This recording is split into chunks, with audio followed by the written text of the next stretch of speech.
Y bueno, ya estamos ahora sí con esta sabrosa musiquita, listos para arrancar el programa. Licenciado Octavio Jiménez del A tus órdenes, como dice por acá. ¿Cómo le va, señor? Bien, pues orgulloso de estar nuevamente en el departamento soltero.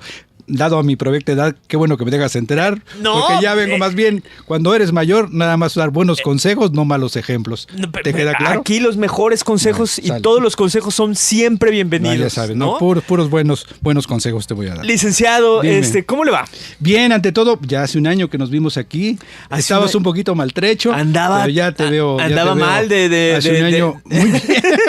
Pero ya, afortunadamente, hoy sí me encontró completo. Yo cuando te vi, yo decidí dejar la bicicleta porque digo, bueno, pero sí, voy a regresar a hacer ejercicio. Perfecto. En bicicleta, nada más con los riesgos que esta ciudad te da, que son grandes. Que, por favor, señores, cuiden a los biciclistas, ¿no? A la gente que está llevando su bicicleta en la calle, por favor, cuídenlos, ¿no? Porque, bueno, no tienen a otro camuflaje que su propia bicicleta y su cuerpo, ¿no? Pues, somos el chasis. No, pues estás, ¿no? De la unidad.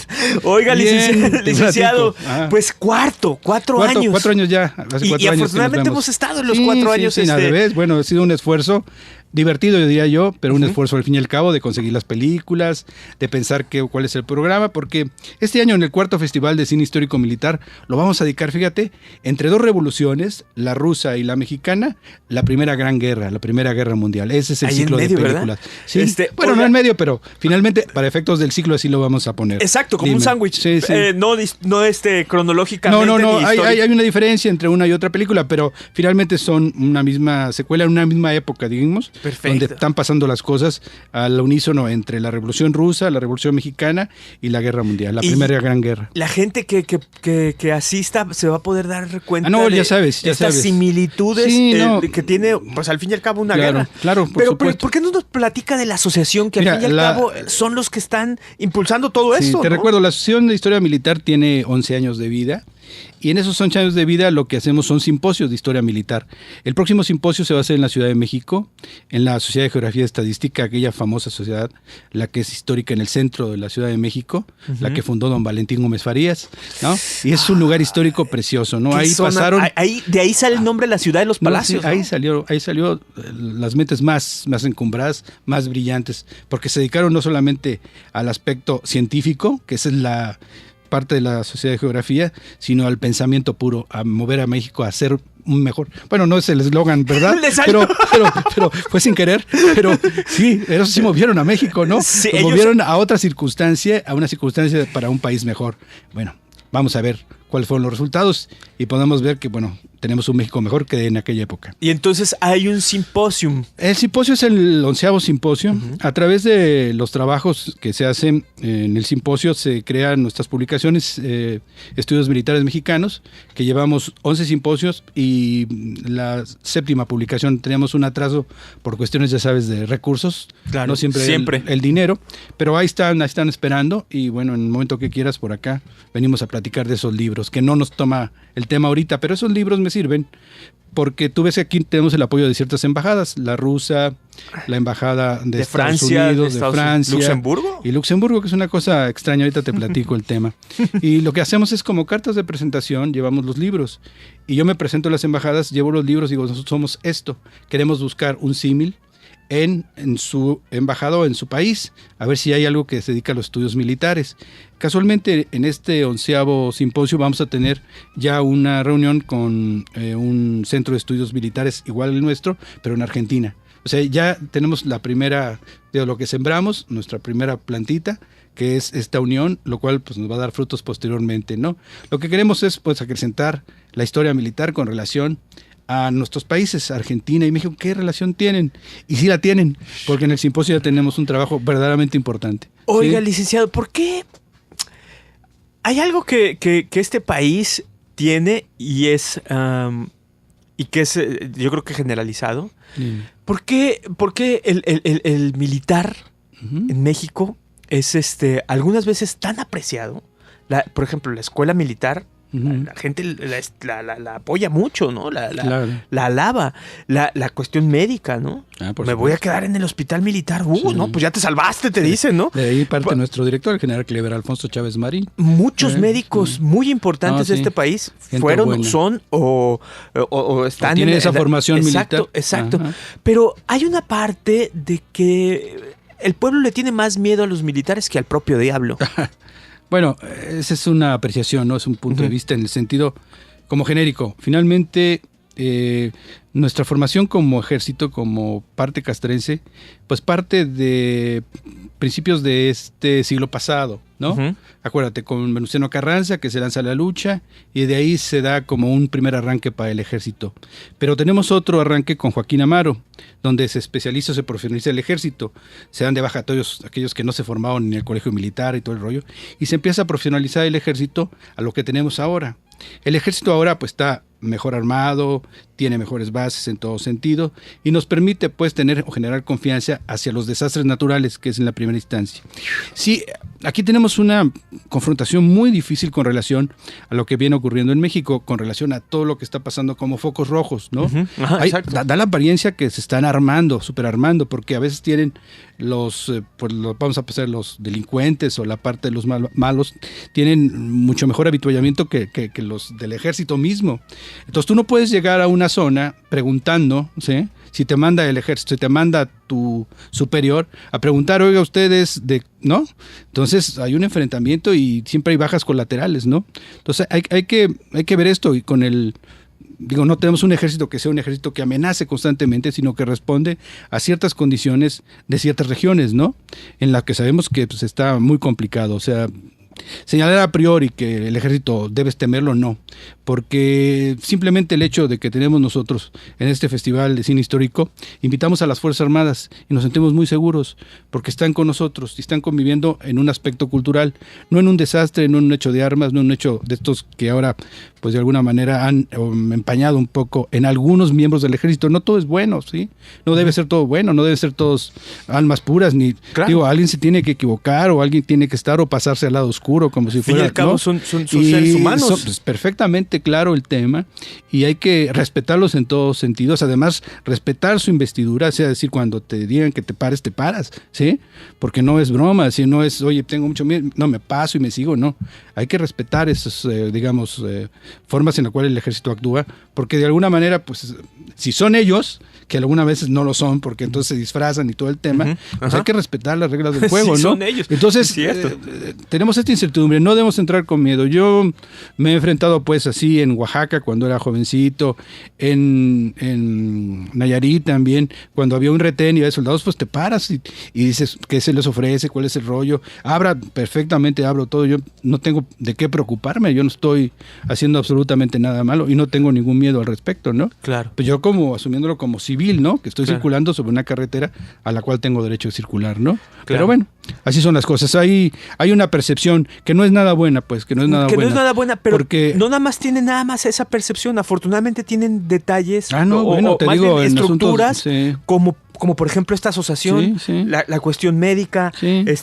No nada más. Acuérdate que nosotros respondemos como una institución independiente, es una nación civil, claro, independientemente del ejército. Forman parte del ejército miembros de hecho el fundador, el presidente es el general Clever Alfonso Chávez Marín, médico militar en retiro, pero es la idea, o sea, él generó esto porque faltaba este estudio en el aspecto militar, pero no tiene que ver, o sea, que las Fuerzas Armadas estén ahí con nosotros constantemente, las invitamos a que participen. En este simposio va a estar la Marina y va a estar el Ejército participando con sus temas, y los temas los proponen ellos mismos y forman parte de las publicaciones. Claro. Es otra la temática, digamos. Claro, ¿no? sí. Yo puedo decir, como un agente de seguridad a nivel nacional, no soy una voz autorizada, pero tengo un punto de vista personal con relación a lo que puedo pensar del Ejército Mexicano y la relación que tengo con ellos a partir pues de los trabajos de investigación, donde son gente que honestamente proponen algo que puede modificar lo que habíamos pensado que había sucedido en cierta batalla. Claro, ¿no? Entonces no fueron así las cosas, fueron diferentes. ¿Cuáles fueron las razones por las que fueron diferentes por esto y por esta, ¿no? Qué interesante. Entonces tienes un camino nuevo de decir, oye, no, pues no es tan malo el otro, no es tan traidor, no fue tan desobligado, no, simplemente fueron las condiciones del momento para la batalla. Y ¿no? compruebas como Claro. quién hace la historia, ¿no? Por supuesto, quién sí. el que gana, quién tiene la pluma, ¿no? Claro, pero bueno, vamos a la pausa, sí, porque ya si están no nos haciendo seguimos. señales así como que... ahorita seguimos platicando sobre el cuarto Festival Internacional de Cine Histórico Militar. Ahora vamos a platicar sobre el cuarto festival porque hemos platicado otras Sí, cosas, güey. pero se pone muy interesante. De eso nada. Sí. Ahí venimos, Sí, no se vayan. órale, va. Estamos de vuelta con ustedes, seguimos platicando con el licenciado Octavio Jiménez y sobre el cuarto festival. Bien, acuérdate que te dije que era entre dos revoluciones, Exacto. la Primera Gran Guerra. Nuestras películas van a ser muy, muy interesantes y ya sabes que previo a cada película tenemos un comentario histórico. En este caso ahorita te voy a ir diciendo... Eso me parece excelente. No, me parece interesante porque... La película agarra otro sabor. Sí, independientemente de esto, cuando tú descubres o analizas bien un tema o te lo platican, cuando vas al lugar, al sitio, al museo o ves la película, ya no es lo mismo, tienes una información previa de decir, con razón sucede esto. Ajá. Son los tips, ¿no? Para darte una idea de lo que sucedió. O que ya traes una Sí, idea, no, te la cuentan o ya lo estudiaste. y la compruebas. Claro. Decir, o oye, dices... O se equivocaron acá. O se equivocaron. Sí, sí. Bueno, mira, la primera película va a ser, acuérdate que es del 29 de agosto al 2 de septiembre. Ajá. 29 de agosto al 2 de septiembre. De lunes a viernes. Perfecto. Te recuerdo que es a las 19 horas, horario militar. En ahora en punto, iniciamos. Agradeciendo a la gente que sea puntual siempre. Claro. Lo vamos a hacer, como siempre, en el periférico, en la Biblioteca Pública Juan José Arriola, en que es Periférico Norte Manuel Gómez Morín, 1695. Si ustedes ubican esta parte de la zona de Belénes y eso es ahí, ¿no? Un lugar precioso, pues. Y en el auditorio José Cornejo Franco, que es maravilloso, es diagonal. El cine se ve muy bien, nadie te tapa al frente y bueno, pues llegas y te quedas bien a gusto y ves tu película y escuchas también el comentario. Vamos, te voy a dar de una vez un teléfono por cualquier cosa que lo podamos anotar. Igual al final lo repetimos, ¿no? Sí, claro, repetimos. Sí. Este es un teléfono directo de la Coordinación de Difusión de la Biblioteca, quien nos apoya y nos ayuda como para que todo lo que digamos aquí, si les quedó alguna duda, se lo confirmen allá, decir el horario, la película, el día y los comentarios de quién serán. Muy bien. Es el teléfono 3836 4531. Perfecto. El teléfono. Ahí esas chicas que lo atienden son maravillosas, son muy buenas personas y no creo que haya duda con lo que les puedan resolver de cualquier duda que tengan ustedes. Perfecto. Ahorita lo volvemos a comentar. Claro. Entonces arrancamos el lunes 29 lunes a las 19. A las 19 horas con los Romanov, una familia imperial. Nicolás de Alejandra y toda su familia. Los Romanov. El destino de ellos. Es una película rusa. Claro. Los vamos a escuchar en ruso hablar, por supuesto, actores de aquella comunidad. Que no es lo mismo. Se enfrentaron con Rasputín, ¿no? Bueno, Rasputín era un asesor. Era su asesor. No es lo mismo que estemos pensando en que Brad Pitt va a interpretar a Nicolás, que un actor ruso lo haga, es otra cosa, ¿no? Entonces es interesante por la temática, por el armado de la película, por la escenografía, por los lugares, cómo se reproducen, que son muy fieles a lo que sucedió en la realidad. Nicolás y Alejandra, formaban parte de la zarina y el zar y tenían una familia muy rica, formada por 4 niñas, y estaban siempre esperando al niño, al heredero. De hecho, cada niña que nacía tocaban 32 o 36 cañonazos, y naciendo el niño eran 64, o sea, simplemente una sociedad paternalista a morir, ¿no? Pero bueno. Y además esos palacios que vamos a tener la oportunidad de ver, se ¿no? ve, O sea, de donde vivía el zar, que además se han conservado. Casualmente se superó la etapa de la Unión Soviética, ahora que ya es Rusia, siguen conservados y son museos, donde tú puedes hacer un recorrido de las etapas de esta familia tan desafortunada, ¿no? Que creo que el único defecto del zar era que amaba profundamente a su familia y eso a todas luces no puede ser, y además eran muy católicos, ¿no? Ajá. Entonces sí. Es una familia de alguna manera muy unida y bueno, si así es el destino, murieron juntos, que era lo que esperaban. Pero bueno, el zar tuvo en sus manos poderlos salvar en cualquier etapa, pero se portaron un poquito mal sus primos, los ingleses, porque si le daban apoyo al zar iban a perder el apoyo de los que habían tomado el poder recientemente con todo esto de la revolución, para que no se retiraran las tropas que estaban combatiendo a los alemanes por la parte del oriente, ¿no? Por su zona, ¿no? Pues sí, bueno, Polonia y toda esa zona estaban llegando, pero los cuates dijeron, no, hasta aquí llegamos, y finalmente se retiraron de todos modos, y no pudieron salvar a sus primos, porque eran primos directos, realmente eran las niñas que eran Olga, Tatiana, María, y la famosa más pequeñita de ellos, Anastasia, exacto. Sí, eran totalmente bisnietas de la reina Victoria, por línea directa. ¿Sí? ¿Y qué hay de cierto de que Anastasia desaparece? Sí. Vamos a ver ahí las razones por las cuales vamos a descubrir algunas cosas, pero bueno, no te va a gustar, pero bueno, ahí sí el asunto. ¿Por qué no me va a gustar? Mejor sí. Es la realidad, la realidad tal cual. Y van a comentar, fíjate, dos jóvenes rusas que viven entre nosotros, que se llama Larisa Svetova, que es una joven que es traductora de ruso a español. Nos va a comentar, ella no nació exactamente en Moscú, sino nació en una de las provincias que en esa época formaban parte de la Unión Soviética. Creo que es de Kazajistán. Y la otra persona, la que es una artista y cantante, que es Svetlana Ilchenko, ella nos va a cantar algo de lo que podamos escuchar ahí con relación a la música del zar. Va a ser interesante. Es algo diferente. Esperamos una cancioncita o algo. Licenciado, o sea, primero una introducción histórica, que siempre la historia te atrapa, te envuelve. Luego la voz. Claro, más que nada Larisa, más que investigadora histórica, es Larisa, cuando tú eras niña, ¿sí?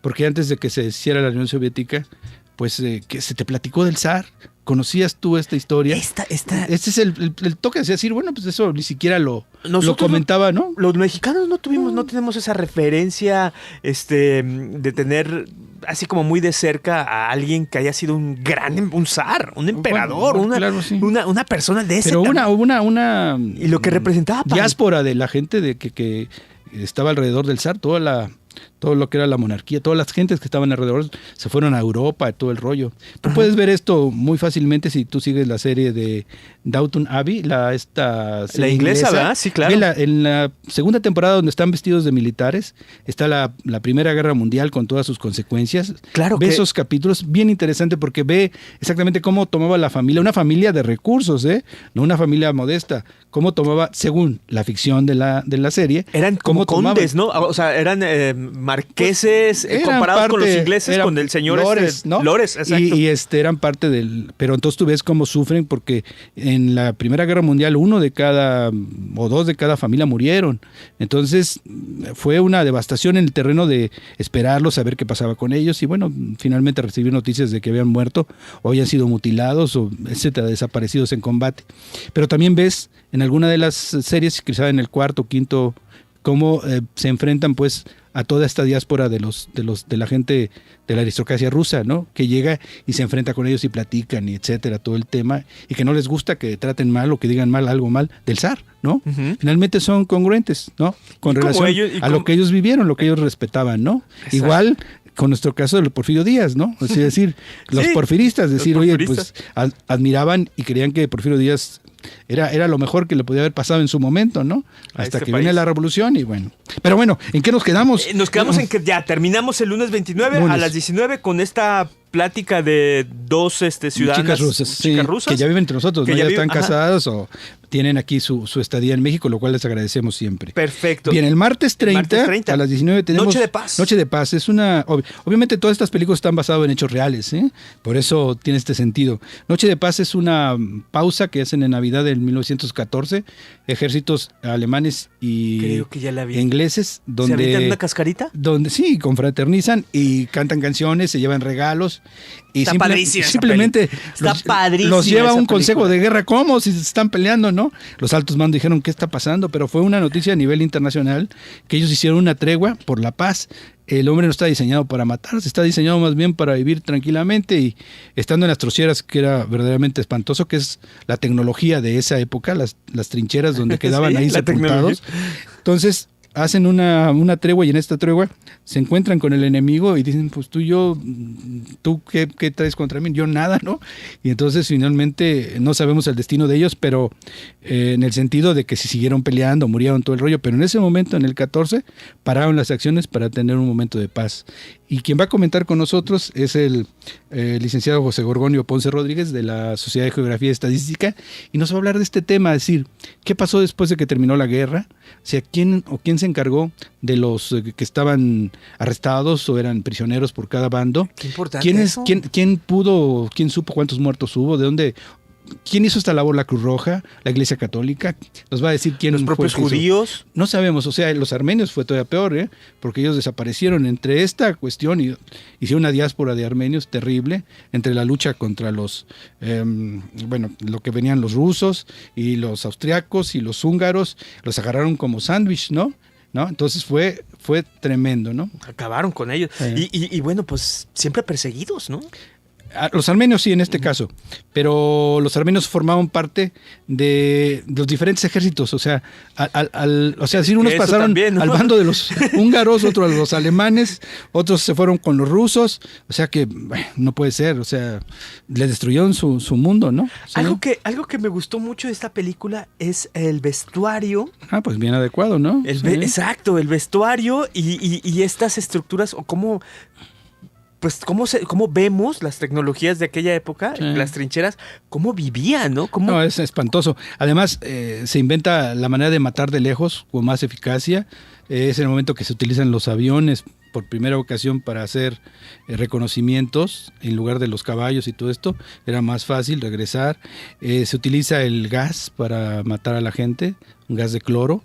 Entonces, por eso en el póster que tenemos ahí, ves a un infante inglés usando su máscara, los provocaba ceguera y la muerte. Entonces quedaban enterrados en los bombardeos y muertos o con vida, pero debajo de todo el montón de cosas. Entonces es una guerra que a nadie se le... Bueno, total, las guerras son las guerras, ¿no? Horribles. No podemos decir. Y se murió por lo más granado, lo más joven de los ingleses, los más jóvenes alemanes, los franceses. Eso, ¿verdad? Sí. Siempre va se perdió toda una generación completa. Sí. Vamos a la siguiente pausa, ¿verdad? Estimado Toluique, y nos quedamos en el ombligo de la semana. Sí, ¿no? Ahí venimos, no se vayan, esto es el DEPA y estamos ahora sí Ojalá les guste, ¿no? Platicando cuarto Festival Internacional de Cine Histórico y Militar 2016, organizado por la Asociación Internacional de Historia Militar, AC. Ahí venimos. De vuelta con ustedes y llegamos al día miércoles, licenciado Octavio Jiménez. Miércoles 31 a las 19 horas tenemos la película de Stanley Kubrick, Senderos de Gloria. Esta película se recomienda como la película más distinguida, más importante de la Primera Guerra Mundial, ¿sí? En el sentido de lo que toca como tema. Ahorita además es de Kubrick. No, ya es ventaja. Magnífica película, es donde se usa por primera vez los que saben de Steadicam o algo parecido a esa cámara que va recorriendo las trincheras, todo este rollo, o sea, es la tecnología pura para reflejarse en los aspectos de hacer cine, buen cine, como los hacía o como los hace Stanley Kubrick, ¿no? La parte que nos toca refleja un hecho de un general francés que era muy malvado con sus propias tropas, que de hecho hay una anécdota en la cual él bombardea las trincheras para que salgan de la trinchera y avancen, ¿sí? Bombardea por la parte de atrás, de hecho se niegan a hacerlo, y se acusa a ciertos grupos de soldados de traición. Entonces se hace un juicio más bien por sorteo, y los que salen sorteados son los que van a ser fusilados, lo cual es una canallada a todos luces, ¿no? Entonces eso refleja la película. Esta película estuvo prohibida en Francia por la condición que ponía el ejército francés y no se podía ver hasta mucho tiempo después de que fue producida por Kubrick. Pero es un hecho real, o sea, el cuate sí era un malandrín, lo vamos a conocer ahí en fotos y todo el asunto, quién fue este general, y quien va a platicar con nosotros de esta película es el maestro Jorge Alejandro Góngora Montejano. Él es aspirante al doctorado en Ciencia Política de la Universidad de Guadalajara, entiendo que así se llama, Ciencia Política, y esta película se la ponen como un ejemplo como de los altos derechos humanos, todo el rollo, cómo se puede o cómo se hace un juicio para, pues de alguna manera, rescatar este tipo de hombres que ponen su vida, que arriesgan su vida, pero aparte son además castigados por sus superiores, ¿no? Por hacer o cumplir órdenes absurdas, ¿no? Que les van a poner en peligro la vida. Además es bien importante ver este cine histórico, sí, porque si no estamos conscientes de nuestro pasado, vamos a repetir en el futuro. No, se ha repetido muchas veces. Claro. Estamos hablando de 100 años. O sea, ¿cuántos malandrines, como acaba de decir, licenciado, generales, podemos encontrar, ¿no? Sí, bueno. Y a lo mejor en todos los ámbitos de la vida. El militar profesional, que aquí había gleba, o sea, sí levantaban a jóvenes para ir a luchar al frente. Ajá. O sea, no era gente que tenía un entrenamiento, una capacitación militar. El militar entrenado está cuadrado para obedecer órdenes, decir, lo que le dice el general va a hacer, ¿sí? Claro. No las discute, sino no podríamos hacer absolutamente nada, ¿no? Decir, el batallón va. Pero como eran gente de gleba, es decir, eran jóvenes, eran gente que tomaban, porque se les estaban acabando a los soldados regulares, entonces hacían pequeñas, sorteos, se ponía a la gente que apenas se había inscrito al ejército, tomaban las armas y sin un preparamiento previo los mandaban al frente, ¿no? Entonces, definitivamente la gente no tenía ni la formación, ni las características de un soldado formado dentro de los esquemas de la industria militar, ¿no? Tenían que ir ahí y luego les decían, vas a defender tu país, al reino, al zar, a la reina, y lo que fuera. Bueno, ya Italia, Francia era una democracia, pero de cualquier manera tenías que defender algo. Pues, supuestamente los alemanes habían pensado que esta campaña iba a durar del 14 al diciembre del 14, ellos ya habían tomado Francia y ya se iba a acabar todo, ya nomás ver cómo se rendían y qué espacios requerían. Obviamente no puede ser tan... tú debes pensar de la siguiente manera, es decir, todo esto que ahora es la Unión Europea, los alemanes eran una máquina de producción, es decir, estaban en la posreforma industrial, o sea, todo lo que representaba que ellos tenían una industria, no solamente en armamento, no solamente en la parte tecnológica, que representaba pues crear tanques, cañones, armas, rifles, ¿no? Toda esta industria, sino lo que requerían de tierras para poder generar y recursos naturales para poder crear un imperio, ¿no? O sea, tenían que haberlo tomado de algún otro lado, tener todas estas materias primas, todo lo que representa, poder explotar o poder tener esas materias primas a tu disposición. Exacto. Entonces ellos tenían que pelear con otros estados o otros países en la misma Europa, porque pues aquellos, por ejemplo, los ingleses tenían todas sus colonias, ¿sí? Los franceses tenían las colonias en África y los... Además, con muchos años de historia de explotación, ¿no? Ya se la sabían. Bélgica, el papá de Carlota, nuestra famosa Carlota, pues era supermillonaria Carlota por esa razón, porque había explotado pues en toda esa zona del Congo, pues todo tipo de materias primas, diamantes, todo lo que sea. Todo. Y todo lo que te ocurra, eso. Y pues, le había dado una fuerza importante. Bien, regresemos al jueves. Al jueves, El Batallón Perdido. El Batallón Perdido es una película relacionada con la intervención norteamericana ya para finales del 17, para entrar al 18, ellos ya entran prácticamente al final de la guerra.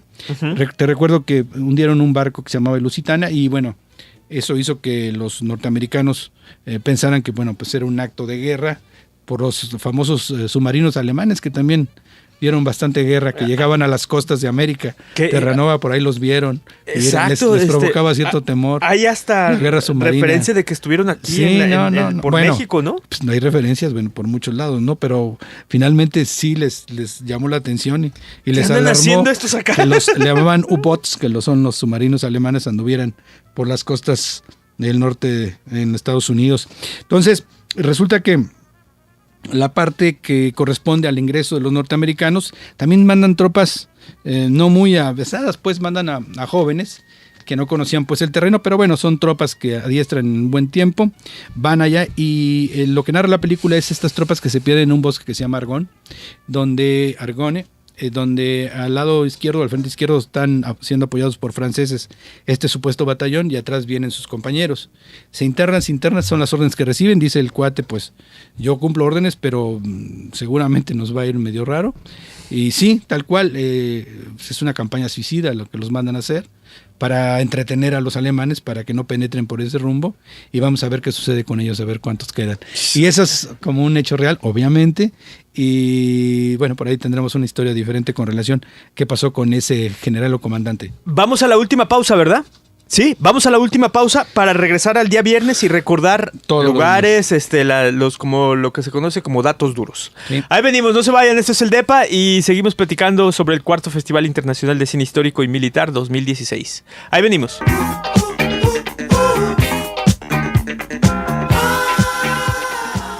De vuelta con ustedes y... Pues licenciado, viernes del último día. Además te recuerdo, como para tomar el hilo de lo que traíamos, El Batallón Perdido es una película atribuida a Luxemburgo. Tú sabes que Luxemburgo pues posiblemente no haya hecho muchas películas. Es una coproducción norteamericana en Luxemburgo. Lo que pasa es que parte de... No hace muchas películas, pero bien que tienen plata para hacer todas las que quieran. Los escenarios naturales son todos de Luxemburgo. Ahí se refleja, ¿no? Aunque fue las acciones en Bélgica, se hace prácticamente todo el desarrollo de la temática de la película en Luxemburgo. Y quien va a comentar ahí es el ingeniero militar Tomás Durán Nieto. Él nos va a ayudar a darnos un parangón, qué sucedió en esa batalla, cuántos fueron los del ejército, cuánto lo formaban este batallón, cuántos quedan, etcétera, ¿no? Informaciones generales sobre qué es lo que hizo este joven general para poder, que de hecho no era militar, había sido enrolado y era un joven abogado de Nueva York, ¿no? Entonces es interesante, ¿no? Es decir, cómo se sublevan las personas que tú dices que no van a tener capacidad. Dicen, no, no lo va a hacer. Y sí la hacen. Sí la hacen. Día viernes 2 de septiembre. Tenemos el 2 de septiembre, ya cerramos el ciclo con El Ciudadano Buelna, la película de Felipe Casals. Este narra la historia de Rafael Buelna Tenorio. Acuérdate que mientras haya cine mexicano de historia, habrá festival. El momento que no tengamos una película, ahí se acabó. Okay. Afortunadamente siguen haciendo películas. Ahorita al ratito voy a ver una que se llama Epitafio, pero después te platico. Hay que recomendarla también para que la gente no la deje de ver. Se está ahorita está mucho más, pero nada más en una sala en, Centro Magno, creo. Para ir allá a verla. Entonces hay que recomendar a la gente antes de que la quiten, porque pues esas duran realmente poquito. Bien, vamos a ver. El Ciudadano Buelna de Felipe Casals narra la historia de Rafael Buelna Tenorio, un general que decían Granito de Oro, nació en Mocorito, y él es uno de los más jóvenes de apariencia de niño de los generales que estuvieron en la Revolución Mexicana. De hecho, él fue muy activo en esta zona, se casa en Aguacatlán, Nayarit, de ahí, creo que uno de los matrimonios que tenía otros, pero ese ahí se casa. Y es muy particular porque es una zona muy, muy cercana a nosotros, ¿no? Claro. Toda la familia política de mi esposa forma parte de esta relación con Rafael Buelna por la forma en la cual sus hermanas, sus primas, etcétera, se casan con gente que traía a Rafael Buelna Tenorio. Bueno, eso lo veremos ahí. Es un descubrimiento que vamos a hacer ahí en la presentación. No, pues a lo mejor algún tapatío que vaya va a tener una relación de, mira. Sí, no, hay muchos Buelna por todos lados. De ahí viene. Hay muchos Buelna. Sobre todo, por la parte de Nayarit, yo te digo. Bueno, el asunto es que toca a un general que fue muy apegado a sus principios. De hecho, él creía que la revolución debía tomar otro camino, no el camino que tomó con Obregón y con esta gente.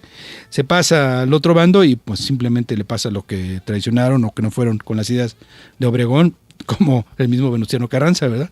Que pues lo matan en Tlaxcalaltongo. Y tal cual, ¿no? La revolución solamente deja...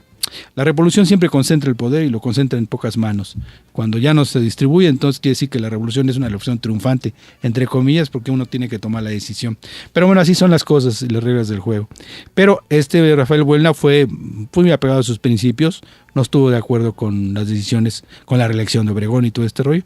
Pues finalmente veremos ahí qué le pasa, si le cuesta la vida o no haber sido congruente. Esto es el viernes 2 a las 19 horas. ¿Por qué no repasamos? Familia Romanov, el lunes 29.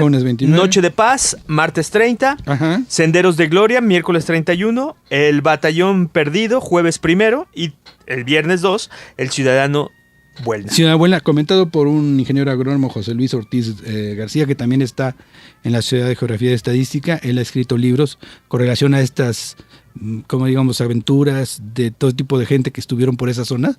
Entonces nos va a dar una referencia sobre estos, como la teoría de conjuntos donde se intersectan, ¿no?, ciertas personas con otras, y entonces por qué se conoce a Rafael Buelna Tenorio con relación a los libros que él ha escrito. Qué bien. ¿No? Está maravilloso. Esto gratuito, no cuesta, ya sabes, tenemos un estacionamiento que eso sí cuesta, no es de la biblioteca, pero sus carros están resguardados, ahí nos vamos a estacionar. Les recuerdo llevar un impermeable, algún paraguas por si las moscas, seguramente se va a requerir, si no, ahí nos vamos todos abrazaditos y nos salimos hacia el estacionamiento. Las instalaciones son muy padres. Acuérdate que también, como ya te dije, contamos con el apoyo de que nos acompañan las Fuerzas Armadas. Es un evento cultural al cual, a diferencia de lo que pasa en este país, convivimos, ¿no?, con los soldados, el cuerpo oficial y el público en general. Yo creo que hay que hacer más cosas al respecto, ¿no? Claro. Porque también, digo, imagínate la tensión de estar en cuartel, pues que salgan tantito también a encontrar cosas culturales, ¿no? Que sí, se acerquemos esto a ellos. y también nosotros podemos encontrarnos con ellos para ver que Sí, son seres humanos igual que nosotros. No, al revés, sino dignificar el aspecto del militar y acercarnos y sentirnos seguros, no al revés, no sentir esta sensación de que, bueno, me va a agredir todo el rollo, ¿no? Pues ¿por qué, no? Claro. Sí, finalmente vamos a tener este acercamiento y vas a ver que va a ser un acercamiento digno, interesante y nos va a permitir elevar no solamente la cultura de nosotros como persona, conocer a ellos y elevarnos los dos. El asunto es que cuando sube la marea suben todos los barcos, ¿no? Claro. No se queden uno abajo. Entonces, cuarto Festival Internacional de Cine Histórico Militar, del 29 al 2 de septiembre, en el Auditorio José Cornejo Franco, en la Biblioteca Pública del Estado de Jalisco, Juan José Arreola, allá por la zona de Belénes. Sí, cualquier totalmente dato gratis. Sí, claro. Cualquier dato que se nos haya ido, por favor, marquen al 3836-4531, que es la coordinación de difusión de la biblioteca Juan José Arreola. Es el teléfono directo, ahí los van a atender, les van a dar cualquier información que se nos haya ido. Yo creo que fue abundante, ¿no? Finalmente creo que nos divertimos, aprendemos mucho. Yo siempre, para poder estar contigo en estos festivales, leo, investigo, recomiendo libros que los vamos a recomendar ahí. O sea, no nos quedamos nada más con que ya vimos la película, nos vamos, comimos palomitas, de hecho no hay palomitas, pero de cualquier manera no nos vamos así, sino nos llevamos información, no solamente para que nos quedemos con la película, sino sigamos investigando quiénes eran esta familia Romanov, por qué murieron, dónde murieron, si fue cierto lo que se dijo en la película. Igual claro. Con Rafael Buelna, igual con los hechos de Ypres, donde se presentan lo de la Noche de Paz, igual con lo de Bosque de Aragón, igual con el general francés Malvado, si es cierto, existió, estuvo ahí, qué hizo y por qué lo hizo. Sí, y no quedarse nada más en el Wikipedia y San Google, ¿no? No, hay que investigar más a fondo. No lo niego, o sea, hay muchas cosas que se sacan de ahí, muy interesante, que te llevan a los caminos, pero una vez que tengas ese camino puedes abarcar otro y buscar libros, ¿no? Por supuesto. Claro. Licenciado, muchísimas gracias. No, siempre ti, un placer. Siempre. Estamos aquí con las puertas abiertas para el quinto festival. Y no hay quinto malo. El quinto festival está dedicado a la Segunda Guerra Mundial y ya tengo las películas. Uy, ahora sí va a haber... No, ahí sí sobra. No, le van a faltar semanas, licenciado. No, pero ya lo tenemos listo. Ok, gracias. Se quedan con el doctor Gilberto Martínez. Esto fue Depa Soltero y los esperamos pues después. Adiós, buenas noches.